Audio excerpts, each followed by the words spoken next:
This is for Ed and Carl. How do you check for liner damage in a pool that has been filled with debris? Are there signs of liner damage to look for?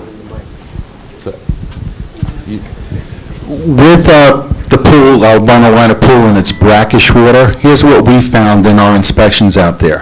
When we know that there was a hard bottom or semi-hard bottom in the pool, you're not able to sense if there was any kind of washouts. There usually wasn't a washout, but where we did see, and we wanted to make sure, we actually set up portable filters on the side of the pool, cleared up the water, oxidized the water, cleared up the water, but we found that the liner definitely floated, and when it reset, we found wrinkles all over the bottom.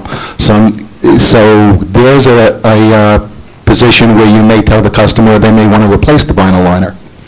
With a sand bottom, which is very common on Long Island, where we're at, again, brackish water, you're not sure if there's a washout or not. And I've done it because I'm out there doing the inspections. I actually take the vacuum pole with a brush on it.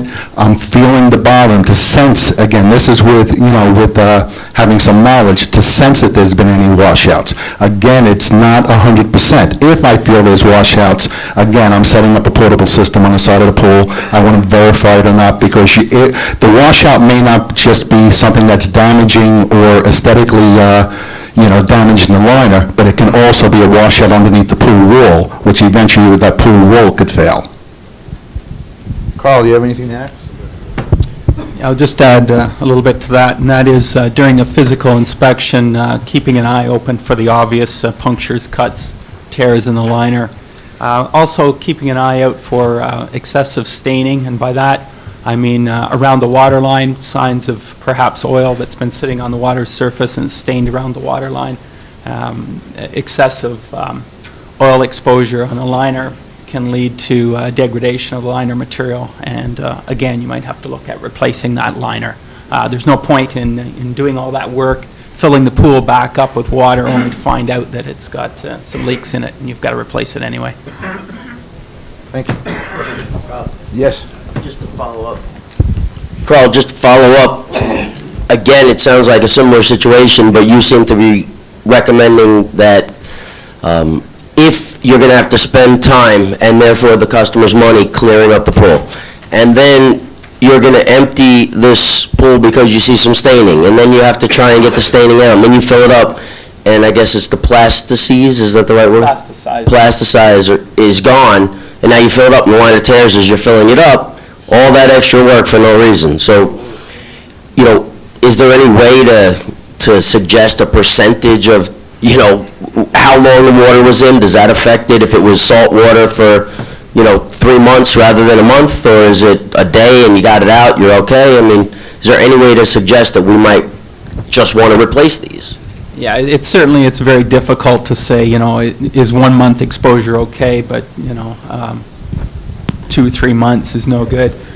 There's too many factors involved: concentration, what the contaminant is that the liner's been exposed to. So certainly erring on the side of safety and looking at a liner replacement, unless it looks to be in very good shape, would certainly be the way to go, I would think. Great, thank you. Yes. Yeah, when I see a liner, I'm learning a lot, especially from my boss, is that a liner that's been there so many years already, 5 years, is it even worth it to try to clean that up? Can't hear me? I mean, wouldn't the sale be better to put it towards the customer and saying, you have a 6, a 5, a 7-year-old liner, it's been affected by these phosphates, chemicals, whatever, salt water, the best investment for you would be a new liner. Because then it's a set price, you know what you're up against, and not what he just said, $2,000 to do something, you try to clean it up, and then find out the liner goes a week later, a month later.